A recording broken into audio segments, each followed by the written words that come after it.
سلام، نهار جديد، فيديو جديد. مرحبا بكم في برنامجكم مع غلاء الأسعار. نحضروا كل شيء في الدار. من بعد ما جاوني بزاف ديال التعاليق على الجبنة البيضاء أو الجبن المثلث، قررت أنني نحضر لكم في هذا الفيديو البديل ديال الجبنة البيضاء أو الجبن المثلث. والفيديو القادم إن شاء الله غادي نحط لكم الجبنة البيضاء أو الجبنة البقرة الضاحكة الحقيقية بالطريقة الحقيقية، ولكن في الفيديو الآخر إن شاء الله.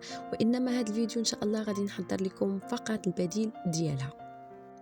ودائما في إطار البرنامج ديالنا مع غلاء الأسعار نحضروا كل شيء في الدار، ومن القليل نحضروا الكثير وبمكونات اقتصادية ومتوفرة في جميع البيوت، وبطريقة سهلة وبسيطة. غادي نحضروا جبن المثلث أو بديل الجبن المثلث بكمية كثيرة وغير مكلفة في نفس الوقت. خليكم معنا وما تمشيو فين، تابعوا الفيديو الأخير اللي غادي نحضروا فيه إن شاء الله هذا الجبن المثلث أو بديل الجبن المثلثة. وإن شاء الله كيف قلت لكم في الأول غادي نحضر لكم في الفيديو القادم الجبن المثلث الحقيقي بالطريقة وبالصنع الحقيقي وبالمكونات الحقيقية إن شاء الله. على بركة الله ناخذ المكونات مع طريقة التحضير. نصف لتر من الحليب، سطر ديال الحليب، معلقة كبيرة ديال النشا أو المايزينا، جمعة كبار ديال الدقيق الأبيض، معلقة كبيرة ديال الزبدة مذابة، أنا استعملت الزبدة اللي حضرنا من قبل، 4 كوب ديال الزيت نباتية، قليل من الملح، معلقة ديال الخل الأبيض، ضروري هنا نستعملوا الخل الأبيض. بالنسبة لطريقة التحضير ناخذ الخلاط الكهربائي أو استعملوا غير الخلاط اليدوي على حسب المتوفر عندكم. غادي نوضعوا جميع المكونات في الخلاط الكهربائي،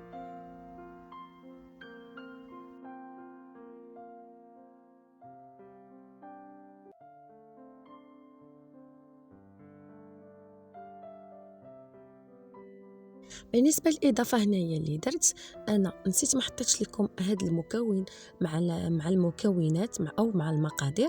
هنايا غادي نوضع 2 معالق ديال الجبن اللي سبق ليا وحضرته، الجبن ديال الكيري. تقدروا هنا تستغناو عليه وتوضعوا 2 قطع ديال الجبن المثلث. من بعد تنميكسيو الكل حتى تيتخلط مزيان. تقدروا تستعملوا غير الخلاط اليدوي وتحركوهم مزيان حتى يتجانسوا المكونات. من بعد غادي ناخذ كاسرونه، غادي نوضعوا فيها هذا الخليط كامل مع بعض، وغادي نوضعها على نار هادئه.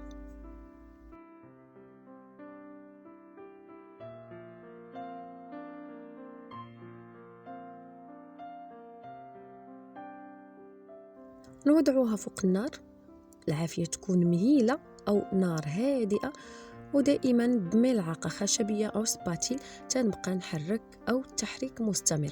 ضروري ما نبقاو تنحركوا، ما نتوقفوش عن التحريك، تنديروا المعلقه على هذا الشكل وكنبقاو كنحركوا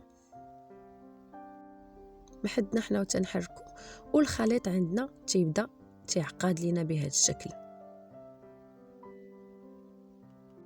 تنبقى تنحرك ومره تنهز المعلقه او السباتيل وتنشوف القوام الثقل ديالو كيف داير. اننا خصنا نتحصلوا على قوام كثيف. هنا مازال عندي الخليط تيتقطع،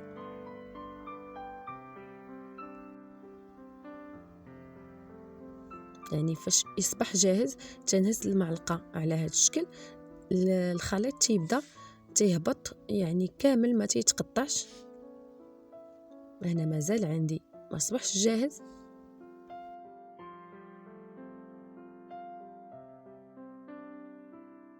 غادي نزيد شويه ديال الملحه على اللي وضعت في الاول، لان انا بغيتو يجيني بحال الشكل ديال الفرماج، نفس المذاق ديال الفرماج، لان الفرماج تتكون فيه واحد النسبه ديال الملوحه.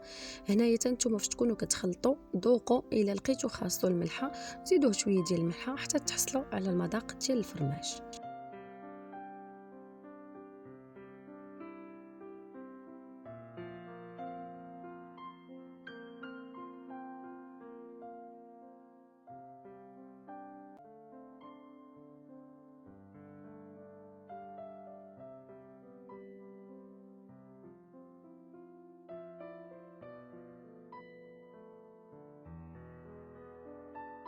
من بعد ما تنتحصل على هذا الشكل والقوام كيصبح ثقيل عندنا،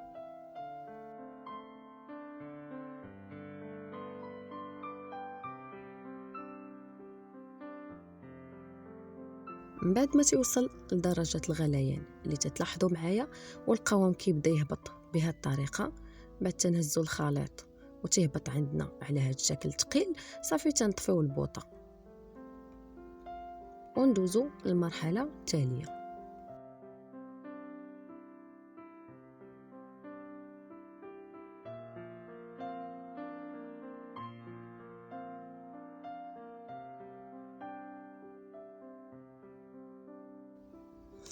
ناخدو قالب يكون مربع او مول يكون مربع او لا مستطيل او لا صينيه ولا بلاطو، المهم على حسب المتوفر عندكم في البيت.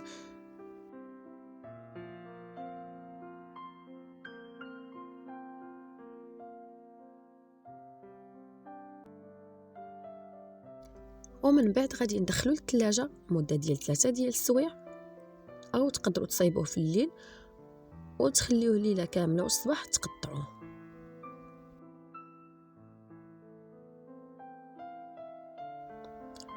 من بعد ما دازت المده ديال 3 ساعات خرجت الجبن ديالي من الثلاجه، تيكون على هذا الشكل، وغادي نقطعو على شكل مستطيلات، ومن بعد غادي نبدا تنقطع كل مستطيل على هذا الشكل، قطعوهم على شكل مثلثات.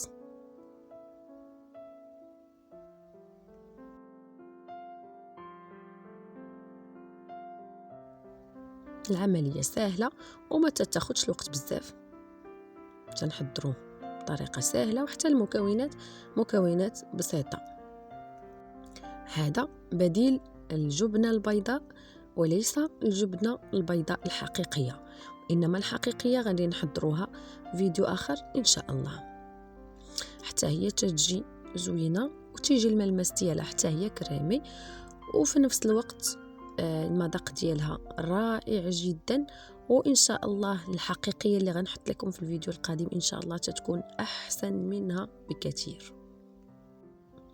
من بعد ما تنقطعها تنوضعها في علبه وتنوضعها في الثلاجه، وقت ما كنحتاجها تنجبدها وتنستعملها. هنا الكميه اللي خرجت ليا 38 قطعه ديال الجبن المثلث. بهاد المكونات اللي شفتوا خرجنا 38 قطعه من غير دوك القطع اللي بقاو لينا في الجناب وقطعناها. نتمنى الفيديو ديال اليوم ينال الاعجاب ديالكم والرضا ديالكم، وما تنسونيش من التشجيعات ديالكم بالضغط على زر لايك، وإلا كنتو مازال ما اشتركتوش في القناه اشتركوا في القناه بالضغط على زر ابوني او سبسكرايب باللون الاحمر اسفل الفيديو. دمتم في رعايه الله وحفظه، الى فيديو قادم.